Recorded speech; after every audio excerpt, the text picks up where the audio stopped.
ایک مسلمان توبہ کرے، توبہ کرنے والا بن کر رہے۔ توبہ کیا ہے؟ توبہ کے لغوی معنی ہے رجوع کرنا، پلٹنا، مڑنا اللہ کی طرف، اللہ کی طرف متوجہ ہونا۔ بندے کی توبہ کیا ہے؟ بندے کی توبہ یہ ہے کہ وہ گناہ سے اطاعت کی طرف اور غفلت سے اللہ کی یاد کی طرف آئے، معصیت سے فرما برداری کی طرف اور غفلت سے اپنے رب کے ذکر کی طرف، یاد کی طرف آ جائے۔ یہ بندے کی توبہ ہے۔ اللہ کے توبہ قبول کرنے کے معنی کیا ہیں؟ وہ دنیا میں بندے کے گناہ پر پردہ رکھے۔ وہ رب دنیا میں بندے کے گناہوں کو، ان گناہوں کو جس کی اس نے توبہ کی ہے، چھپائے، اس طرح کہ کوئی دوسرا اس پر مطلع نہ ہو، اور آخرت میں وہ رب اس توبہ کرنے والے بندے کو اس گناہ کی سزا نہ دے۔ یہ اللہ کی توبہ قبول کرنے کے معنی ہے۔ اب توبہ کے شرعی معنی کیا ہے؟ شریعت میں، شریعت اسلامیہ میں توبہ کے معنی کیا ہے؟ ایک گناہ کو برا جان کر ترک کر دے، چھوڑ دے۔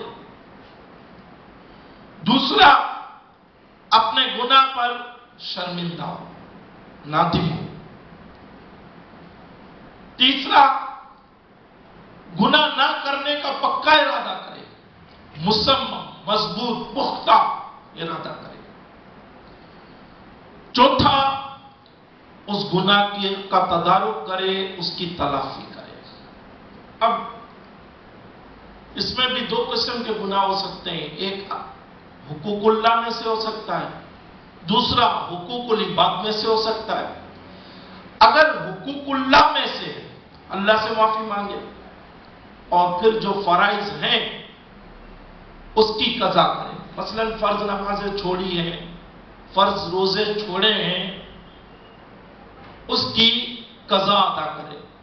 جو فرائض بھی اس کے ہیں اس کی وہ قضا ادا کرے، اور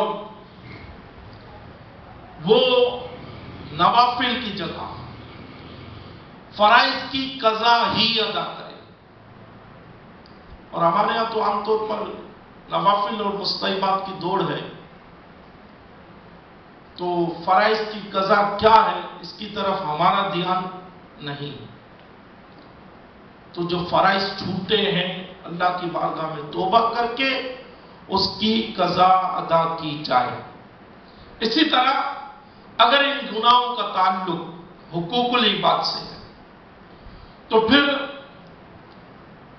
اس بندے سے بھی معافی مانگنی ہوگی، اس سے بھی معذرت کرنی ہوگی، یا تو جو بھی اس کا حق مارا ہے وہ اس تک لوٹائے، یا اس سے معاف کرائے، اور اس طرح سے اپنی توبہ کا حق ادا کرے۔ یہ یاد رکھیے گا، اللہ کے حضور توبہ کرنے کے لیے گناہ کا معین کرنا، اس گناہ کی نشاندہی کرنا ضروری نہیں ہے۔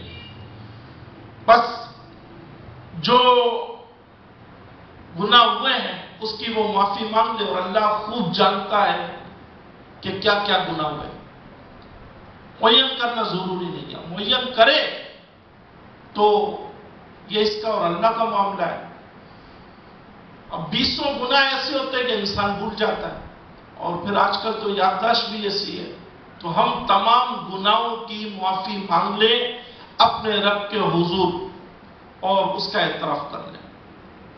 تو یہ توبہ ان شرائط کے ساتھ اللہ کی بارگاہ میں قبول اور مقبول ہے. توبہ کی مختلف اقسام ہیں. ایک توبہ عوام کی ہے اور عوام توبہ کرتی ہے گناہوں سے، معصیت سے، نافرمانی سے. دوسری توبہ خاص لوگوں کی ہے اور یہ خواص توبہ کرتے ہیں غفلتوں سے. تیسری توبہ ہے خواص الخواص کی، یعنی خواص میں بھی خاص لوگ ہیں اور ان کی توبہ ہوتی ہے کہ اللہ کی ذات و صفات کے مشاہدے سے اعراض کر کے انہوں نے جائز کاموں کی طرف مشغولیت اختیار کی.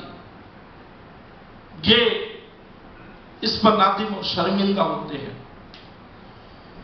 توبہ کرنے والا کیا کرے؟ توبہ کرنے والا دو کام کرے. ایک، توبہ کرنے والے کے لیے مستحب ہے، اچھا ہے، بہتر ہے ایسے دوستوں کی، ایسے یاروں کی، ایسے لوگوں کی مجلس کو، صحبت کو، ہم نشینی کو ترک کر دے، چھوڑ دے. ان سے میل ملاپ سے بچے. جو گناہ میں اس کا ساتھ دینے والے ہوں، جو گناہ کی طرف اس کو بلانے والے ہوں، جو گناہ کے کاموں میں اس کی مدد کرنے والے ہوں یا گناہ کا کام کرنے میں اس کی حوصلہ افزائی کرنے والے ہوں، ان کی صحبت اور ہم نشینی کو خیر بات کہہ دے. دوسرا کام گناہ سے توبہ کرنے والا یہ کرے، علماء، صلحاء اور اہل التقوی کی محفلوں میں آیا جایا کرے، ان کی نصیحتوں کو سنے اور عمل کر کے ان نصیحتوں سے فائدہ حاصل کرے. بس جو توبہ کرنے والا یہ دو کام کرے گا تو پھر گناہ کی طرف اللہ کی رحمت سے امید ہے یہ نہیں